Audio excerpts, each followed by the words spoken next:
सभी को आत्मबंधन अब सुनाई दे रही है। वो म्यूट था।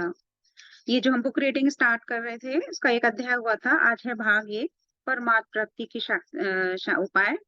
ये जो स्वामी भक्तानंद जी की ऑटोबायोग्राफी है, जिसको गुरु मैचिद विलासानंद जी, जो उनकी शिष्या थी, उन्होंने लिखी है।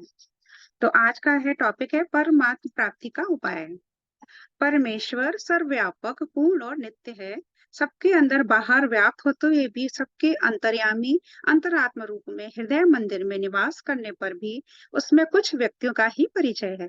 कई भोले जन ऐसा समझते हैं कि परमेश्वर हृदय में तो है ही नहीं, भूमंडल में भी नहीं है।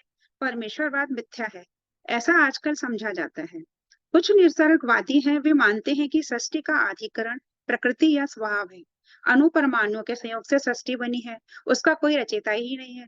कुछ दूर ईश्वरवादी हैं, वे लोग ईश्वर को हृदय में प्रत्यक्ष विराजमान नहीं मानते। उनके मतानुसार ईश्वर कहीं दूर बैकुंठ, क्लास, कैलाश या पांचवें या सातवें आसमान में रहता है। कुछ नवमतवादियों का तो कहना है कि यदि परमेश्वर होता तो दुनिया में इतनी विषमता, इतने कष्ट, इतना दुख क्यों होता। कहीं अतिवृष्टि है तो कहीं अनावृष्टि है, कहीं अकाल है तो कहीं सुकाल है। ऐसी विषमता क्यों दिखती। समय पर बारिश नहीं, पीने को पानी नहीं, पीना है तो आंखों से झरने वाले आंसू, खाने को पूरा अन्न नहीं, खाना हो तो पेड़ पौधों के पत्ते, रहने के लिए घर नहीं, लज्जा निवारण के लिए वस्त्र नहीं। ऐसी दुर्दशा क्यों। ऐसे अनेक अनेक नई नई शंकाओं से तर्क करते हुए वे लोग अपने हृदय को श्रद्धा रहित एवं शुष्क बना लेते हैं। जगत में कई ऐसे देश हैं जिनके पास अन्न धन की विपुलता है, धन की समृद्धि है। इसका कारण उनकी तपस्या है, दृढ़ पुरुषार्थ है। जापान जैसा छोटा सा देश भी, जहाँ उपयुक्त मिट्टी नहीं, अन्न धन की दृष्टि से आत्मनिर्भर है, वे लोग अन्न उपजाने की कला की पूर्ण श्रद्धा के साथ उपासना करते हैं। अजगर करे न चाकरी, पक्षी करे न काम, ऐसी अकर्मण्यता में उनका विश्वास नहीं। कर्तव्य शून्य होकर रहना, आलसी बन जाना और फिर परमेश्वर से रूठ कर कहना कि यदि परमेश्वर है तो हम क्यों भूखे हैं। यह विडंबना नहीं तो और क्या है। परमेश्वरवाद को अपनी गरज यानी अपने संसार को पूर्ण कराने का व्यवसाय नहीं बनाना चाहिए। परमेश्वर हो तो ये भी मानव के परमेश्वर विमुख होने से, श्रद्धा रहित जीवन जीने से उसकी यह दुर्दशा होती है। मैंने एक ऐसा परिवार देखा जिसमें 7 डॉक्टर थे। वे एक एक विषय के निष्णात थे। उस घर में एक बालक बहुत बीमार हो गया। वह कृपया व्याचारी था। उसने दवा के साथ परहेज नहीं किया, उसकी बीमारी बढ़ती गई। इसलिए उस बालक को किसी अन्य स्थान में दूसरे डॉक्टर के उपचार में रखा गया। फिर क्या ऐसा संदेह करना ठीक होगा कि उन डॉक्टरों की दवा में कुछ गुण नहीं। सत्य ये है, मानव अपने कर्म का ही फल परमेश्वर से प्राप्त करता है। उसका जैसा जैसा कर्म भाव होता है, वैसा ही फल उसे मिलता है। अस्तु। परमात्मा के बारे में अनुमान व्यर्थ है। वे पूर्ण प्रकट है, सूक्ष्म है, हमारी अंतर बाह्य सब क्रियाओं के वे निष्क्रिय आधार हैं। हमारे भारत में कई अद्भुत स्थान हैं, सिद्धों की भूमि है। बातें काफी नहीं कि ऐसा स्थान या ऐसी भूमि विद्यमान नहीं है। वैसे ही हमारे अंतर में एक महान दिव्य शक्ति कार्य करती हुई प्रकट रूप से विराजमान है। उसके विषय में ऐसा कहना कि वह है ही नहीं, यह कोरा बुद्धिवाद है। परमात्म सत्ता ने इस बाह्य जगत में उसके अनुरूप और अंतर जगत में उसके अनुरूप व्याप्त होकर जगत को निवास योग्य बना रखा है। यदि इस जगत में परमात्मा ना हो तो इसमें कौन जिएगा, कौन अपने प्रपंच को निर्मल बनाने का प्रयास करेगा।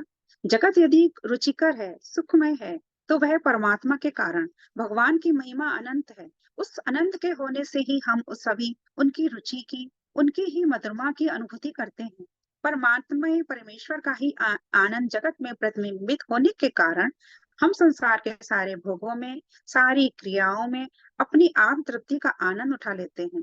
अन्नों की रुचि में, जल की मिठास में, स्वरों के एवं राग रागनियों के आलापों में, खिलते फूलों की मधुर मुस्कान में, शिशु की किलकारियों में, उस परमेश्वर के आनंद की ही छाया को हम पा लेते हैं। रंग बिरंगे फूलों के सौंदर्य में यदि परमेश्वर का तेज ना होता तो क्यों उनके प्रति हम आकर्षण होता, क्यों उतना प्रेम होता। आम, अनानास, संतरा, अनार आदि फलों में परमात्मा का सौंदर्य, उसका माधुर्य और रुचि न होती तो ये फल हमें इतने मीठे क्यों लगते। उनकी यह मिठास, यह रस में मधुरता उस भगवत तत्व के कारण ही है। इस सादे निर्मल जल में कितनी मिठास है। सूरज की अनंत रंग की तेजोमय किरणों से आपको कितना स्नेह है। इतना ही नहीं, इन सुकोमल किरणों का स्पर्श होते ही कमल खिल जाते हैं, वनस्पतियां खुश होकर डोलने लगती हैं, पक्षीगण आनंद विभोर होकर गाने लगते हैं। सावधानी से सूक्ष्मता से देखो, ये वृक्ष लताएं, ये सूर्य किरणें परस्पर प्रेम से एक दूसरे के प्रति समर्पण में यज्ञ रूप पूजा करके मौन वाणी में एक दूसरे से मिलती हैं। मंद मंद बहने वाली वायुओं में क्या दिव्यनाद है, क्या मधुर शीतल सुखद स्पर्श है। यह सब प्रकट परमेश्वर का प्रेम प्रवाह है। लेकिन मानव परमात्मा के परिचय से वंचित होने के कारण इस चैतन्यमय विश्व में कुछ विपरीत ही देख लेता है। ज्ञानहीन स्थिति में उसे न्यूनाधिक का आभास होता है। यह जगत परम ब्रह्म का ही पूर्ण प्रतिबिंब है। सब सर्व खलविदम ब्रह्म, यह सब कुछ ब्रह्म ही है। यह वेदांत का कथन पूर्ण सत्य है। यह सब कुछ परमात्मा है। सर्व देश सर्व तीर्थ सर्व नाम परमात्मा के हैं। ऊंच नीच का भेद व्यक्तियों की दृष्टि में है। वस्तुतः भूमंडल के सब स्थान प्रभु के क्षेत्र है। सब जलाशय परमात्मा के तीर्थ हैं। जगत के सभी आकार रूपों में परमात्मा के नाम ही ध्वनि है। अनंत की महिमा अनंत, नाम अनंत, लीला अनंत। परमात्मा का कोई अंत नहीं है। कितना भी पढ़ लो फिर भी थोड़ा शास्त्र बचा रहेगा। कितना भी तीर्थ करो फिर भी थोड़ा क्षेत्र बचा रहेगा। कितना ही दूर देखो आगे और कुछ देखने को रह जाएगा। ऐसी भगवत तत्व की दिव्य व्यापकता है, दिव्य विशालता है, दिव्यातिदिव्य महिमा है। यह अल्प आयु क्षण भंगुर शरीर और आपत्ति युक्त संसार, ऐसी दशा में उस परमात्मा को पाने की नितांत आवश्यकता है। परंतु उसे पाने का मार्ग बहुत कठिन है। मानव की जैसी एक परंपरा होती है, वैसे ही भगवत तत्व की भी होती है। अनादि परमेश्वर से जगत की परंपरा है। इसमें अनुमान युक्त संदेह ठीक नहीं। बीज से प्रतिबीज अपने पूर्ण रूप से ही उदित होता है। आगे उगने वाले बीज में भी वही है जो पहले उगा था। इस क्रमानुसार ब्रह्म से ब्रह्म ही जन्मता है। यावन मात्र मानवों की सभी आत्माएं पर ब्रह्म परमेश्वर का ही पूर्ण अंश है। पूर्ण से पूर्ण ही पूर्ण रूप से उदित होकर पूर्ण भाव में पूर्ण ही रहता है। ऐसा सत्य नियम होते हुए भी हम मानव जन अपूर्ण की अनुभूति करके इतना छिन्न भिन्न होकर क्यों रोते चिल्लाते रहते हैं। कारण है स्वस्वरूप का विस्मरण, जो मिथ्या होने पर भी महाबली है। इस विस्मरण का ही नाम अज्ञान, अविद्या, माया या मल दोष है। यही अविद्या नारायण को नर, सदाशिव को जीव, मुक्त को बद्ध बना देती है और मैं मेरा करा के संसार की दंड यातना को भुगतवाती है, नाना प्रकार के कष्ट देती है। इससे छूटने का एक ही उपाय है, परमात्मा की प्राप्ति अथवा आत्मदर्शन। अब है प्रकरण एक, संसार सुख के लिए भी ध्यान की आवश्यकता। इस शरीर में अनेक प्रकार की वस्तुएं हैं। मानव यदि एक बार भी अपने शरीर का ध्यान द्वारा शोधन करे तो सचमुच उनको महा लाभ होगा। इस शरीर में न जाने क्या क्या है। मस्तिष्क में कितने चक्र हैं, कितने प्रकार के अमृत भरे रसों के कुंड हैं, कितने प्रकार के ज्ञान तंतुओं के पुंज हैं, कितने प्रकार के संगीत सम्मेलन हैं, कितने प्रकार के सुगंध हैं, कितने प्रकार के रवियों की रश्मियां हैं, कितने देवताओं के निवास स्थान हैं। ऐसा होते हुए भी अभागा मानव भ्रम युक्त होकर शुष्क बहिरंग जगत में ही रमता है। स्वानलवकत मनुष्य के जीवन का व्यवहार हो गया है। यानी जैसा स्वान शुष्क हड्डी की नली को चबाता रहता है, आखिर उनमें से कुछ नहीं मिलता, विपरीत उसके दांतों से ही खून निकलता है, वैसे ही मनुष्य बाह्य जगत में रस ढूंढता है, लेकिन आखिर पाता है क्या? श्रम और नीरसता। बाह्य जगत से अंतर जगत श्रेष्ठ है। कर्ण गोलकों में दूर श्रवण का क्या एक स्थान है? आपके कंठ स्थान में क्या एक महत्वपूर्ण निद्रा स्थान है, जो आपकी जागृत अवस्था के सभी श्रमों को सहज में नष्ट करता है? मानव जागृति काल में अथवा दिन में कितना भी क्यों ना प्राप्त करे, अंत में उसको श्रम ही मिलता है। चाहे वह हाथी घोड़े पर चढ़े अथवा सुख पालकी पर चढ़े या किसी अन्य पर चढ़े, दिन के अंत में वह श्रमित ही हो जाता है। द्रव्य प्राप्त करे, सोना प्राप्त करे, राज्य प्राप्त करे, दिन के अंत में उसे श्रम ही मिलता है। नाटक देखे, जगत के सारे सौंदर्य को देखे, मोती मणियों की खान देखे, दिन के अंत में उसे श्रम ही मिलता है।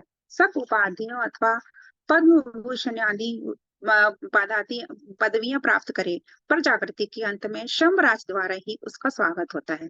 आप चाहे विश्व के स्वामी अथवा सत्ताधारी बने, पर आप श्रम प्राप्त करते हैं। अस्तु।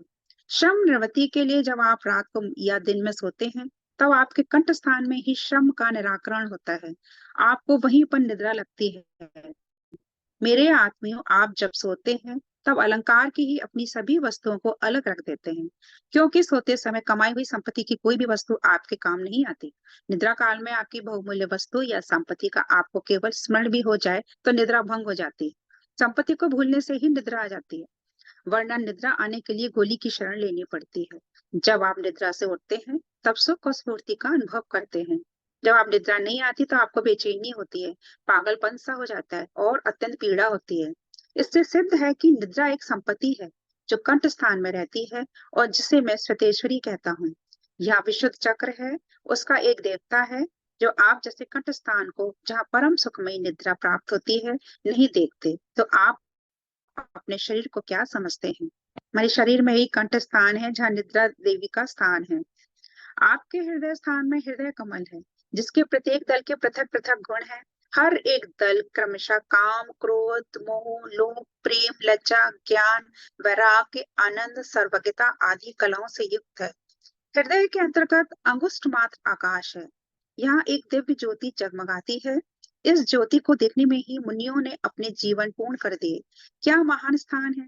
कैसी यह हृदयाकाश की ज्योति है! क्या ये भगवती परमेश्वरी कुंडलिनी है जिसके विकास मुद्रा से ही मानव की काया पलट जाती है। ऐसे अनंत गुणों का भंडार अपने अंदर हो तो ये भी जीव तू बाह्य जगत में न जाने कौन सा सुख देखना चाहता है। तू ध्यान नहीं करता, सत्कर्म नहीं करता, अपने कीमती शरीर को अच्छी तरह से नहीं निभाता। इन सब के बिना तू कैसे सुख पाएगा? हे अचेत मानव, तू चेत जा, ध्यान कर। मोक्ष के लिए नहीं, धर्म साधना के लिए नहीं, योग पदवी पाने के लिए नहीं, प्रशंसा पात्र बनने के लिए नहीं, लेकिन अपनी सांसारिक वस्तुओं की पूर्ति के लिए तो ध्यान कर। एक तू संसार में रूप को चारों ओर ढूंढता है पर नहीं मिलता और थक जाता है। तू सिनेमा नाटक में आनंद ढूंढता है, देश विदेश में उसके लिए घूमता है पर नहीं मिलता। आखिर होता क्या है? रूप ढूंढते ढूंढते तू स्वयं अपना रूप गंवा देता है। कुरूप बनता है। जब आनंद ढूंढता है तब कष्ट और श्रम मिलता है। अब बता, तेरी इस खोज में कितनी आथर्ता है? अब भी बता, तूने तरह तरह के अन्नों में रस को ढूंढा, चाय में ढूंढा, कॉफी में ढूंढा, कोका कोला में ढूंढा, खीर में ढूंढा, उनके लिए होटल गया, क्लब गया, पर वास्तव में तुझे क्या मिला? उससे खोजने में तो तू स्वयं बेरस ही गया हो गया। तेरा मुख सूख गया, पैसे समाप्त हो गए, रस के बजाय रोग तेरे पास आए और जीवन चला गया। तूने अनेक प्रकार के रस युक्त अन्न पकाते पकाते, उनको खाते खाते अपने ही रस को नष्ट कर दिया। जो रस पहले था वह भी चला गया। हृदय में जो सच्चा आनंद में विमल अनमोल रस था उसे नहीं पाया।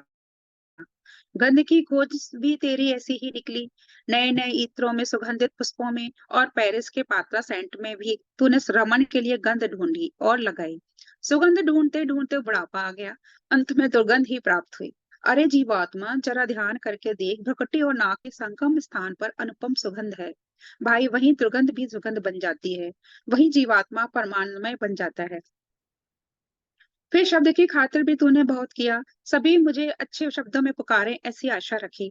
शब्द की खातिर न जाने कितने जनों को तूने रिझाया, कितने जनों को फुसलाया। समाचार पत्र पत्र में देखा कि अपने विषय में क्या लिखा है, अपनी कितनी प्रशंसा की गई है। पैसा देकर गुप्त रूप में एक पुस्तक लिखवाई, किसी ने खरीदी नहीं तो मुफ्त में बांटी।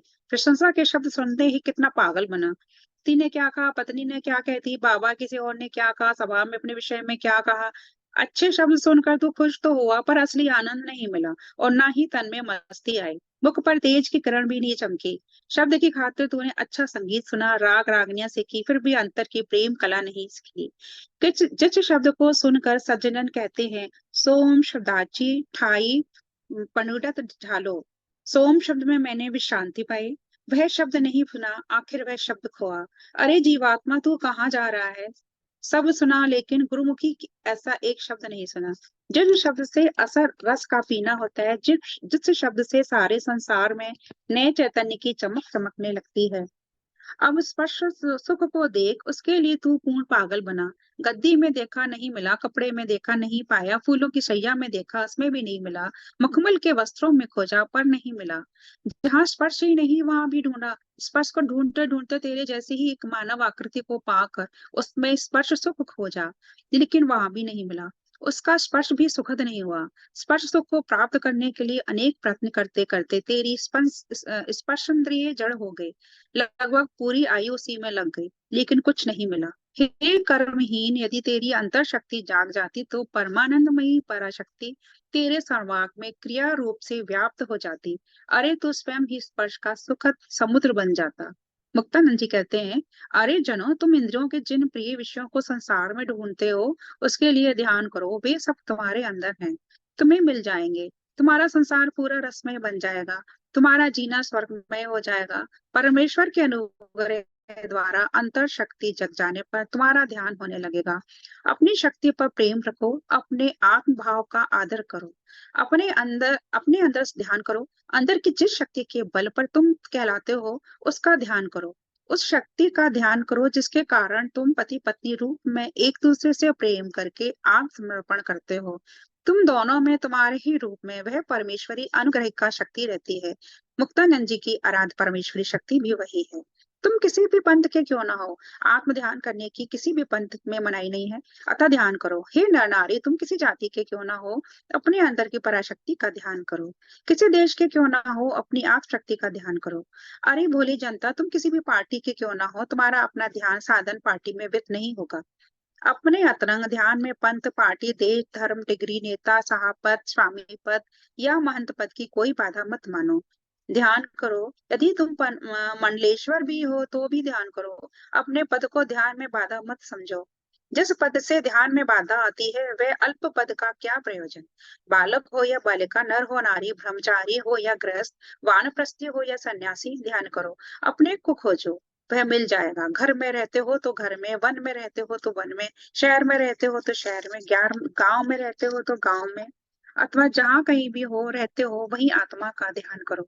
चाहे तुम रोगी हो या डॉक्टर, आरोपी हो या वकील, दरिद्री भिखारी हो या धनवान सेठ, सब ध्यान करो। गुणवान को गुणहीन हो, परमात्मा को पुण्यहीन हो, ध्यान करो। आत्म शांति पाओगे। तुम्हारी इंद्रियों की पंच विषयों की खोज से लेकर कला, काव्य, नर्तन एवं जीवंत मुक्ति की खोज ध्यान में ही है। जब ध्यान करते करते तुम्हारी छिपी हुई अंतर शक्ति का भंडार खुल जाएगा, तब शीघ्र ही उच्चतर ध्यान होने लगेगा। तदंतर तुम्हारा रूप खुल जाएगा। तुम्हारे अंदर कैसी कैसी दिव्य ज्योतियां हैं, उसका ज्ञान होगा। इन ज्योतियों के होने पर ही तुम्हारा मांसमय शरीर रूपवान बन जाएगा। इनके आकर्षण से ही तुम्हें परस्पर प्रेम की अनुभूति होती है। ध्यान करते करते दिव्य जगमगाती ज्योति के उदय होने पर तुम्हारी संसार की पहली इच्छा रूप की प्राप्ति होगी। वह प्यारा रूप तुम्हें प्राप्त होगा जिस ज्योति के सामने मनमत का रूप भी फीका है। ऐसी ज्योति पति पत्नी को एक दूसरे से चमकती हुई दिखेगी। रूप खुलते ही संसार में तुम्हें अपना एक प्रिय चीज मिल जाएगी। संसार तेजो में दिखना शुरू होगा। रूप खुलते ही उसके मित्र शब्द का भी उदय होगा। शब्द के उदय होते ही तुम मधुर दिव्य संगीत सुनोगे। मस्तक में अनंत गुणों का भंडार रूप नाद उदित होगा। उस शब्द के सुनने से सुखप्रद निद्रा आएगी। ऐसी निद्रा को देवता ही भोगते हैं। उस संगीत शब्द को सुनकर तुम नृत्य करोगे। तुम्हारी पहले ही उदासीनता, निरुत्साह, मानसिक ताप और मन माने सोच विचार की बीमारी भी चली जाएगी। उस शब्द से तुम्हें अपना संसार हरा भरा दिखाई देगा। अरे संसार के यात्रियों, शब्द के उदय होते ही तुम्हें रेडियो का संगीत फीका, चारों ओर की खबरें फीकी, आपस के वार्तालाप भी फीके लगेंगे। तुम रेडियो, ट्रांजिस्टर और टेलीविजन के खर्च से बच जाओगे। इतना ही नहीं, वह शब्द एक दिव्य रस का स्वाद कराएगा। वह रस शब्द से निकलने वाला तुम्हारे अंदर तालु से प्राप्त होने वाला सुंदर रस है। मधुर आती मधुर है। एक एक बिंदु कई कोटि रुपए के मोल का है। संसारियों के प्यार करने योग्य है। इस रस को पाकर तुम्हारे अंदर के सब रोग मिट जाएंगे। तुम स्वयं रसवान बन जाओगे। तदंतर तुम्हें रूखा सूखा, कच्चा पक्का सब चीजों के खाने पीने में सब रस मिलेगा। ताप मिटेगा, चाह घटेगी, मैं मेरी मिटेगी। स्वयं अमृत रस रूप बन जाओगे।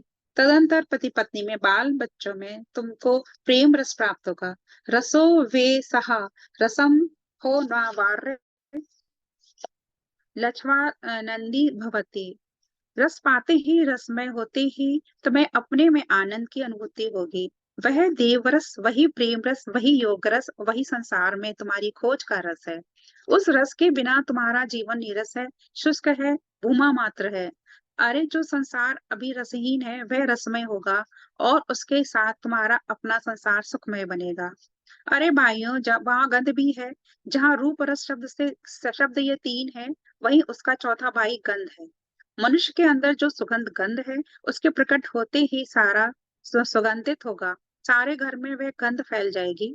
तुम परस्पर एक दूसरे से इस दिव्य गंध को सूंघोगे तो चित्त शांत हो जाएगा। शरीर की जड़ता व प्रमाद चला जाएगा। अंग प्रत्यंग में स्फूर्ति आएगी। फिर संसार में कुछ कमी रहने से भी तुमको पूर्णता की अनुभूति होगी।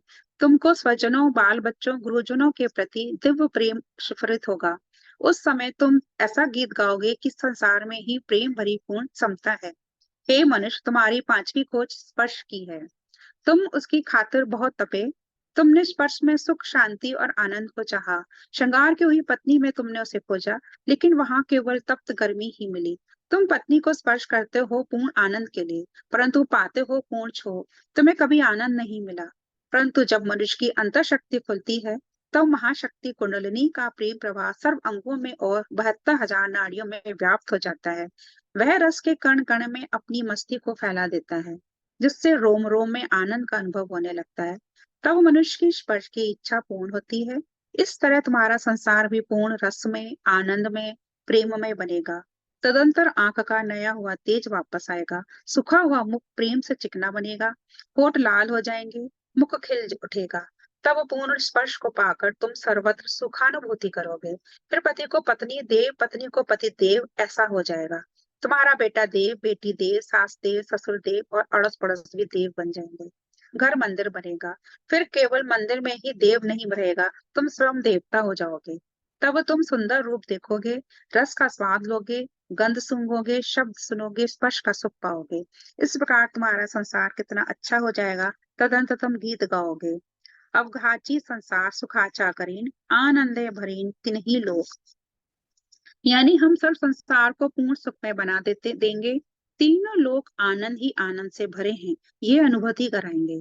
तदंतर श्याम वन में है, श्याम मन में है, श्याम हम में है, हम श्याम में है, श्याम के ही हम हैं, ऐसा कहकर अ- अष्ट प्रहर श्याम के प्रेम में तुम नाचोगे। श्याम पति, श्याम पत्नी, श्याम मति, श्याम गति, इस प्रकार का मंत्र जपोगे। श्याम अड़ोस, श्याम पड़ोस, श्याम ही है, सारा संसार है, शाम ही से निभाते हैं, ऐसा समझोगे। प्यारे संसार के जनों, इस प्रकार तुम्हारा घर बनेगा तीर्थ क्षेत्र। पति पत्नी बनेंगे परस्पर देव, तुम्हारे ग्रह कृत्य पूजा, और संसार बनेगा देव धर्म। मुक्तानंद जी कहते हैं, ध्यान इसलिए करो क्योंकि संसार की गरज पूर्ति भी ध्यान में है, और व्यवहार का विश्रांति स्थान भी ध्यान में है। ध्यान तुम्हारा मित्र, ध्यान तुम्हारा मार्गदर्शक, ध्यान तुम्हारी इच्छा पूर्ति करने वाली कामधेनु एवं कल्प वृक्ष है। अतः नित्य प्रति ध्यान का थोड़ा थोड़ा अभ्यास करो। यहाँ से मैं ये अपना चैप्टर यहीं से समाप्त करती हूँ, समय हो गया है। आगे इसका प्रपंच में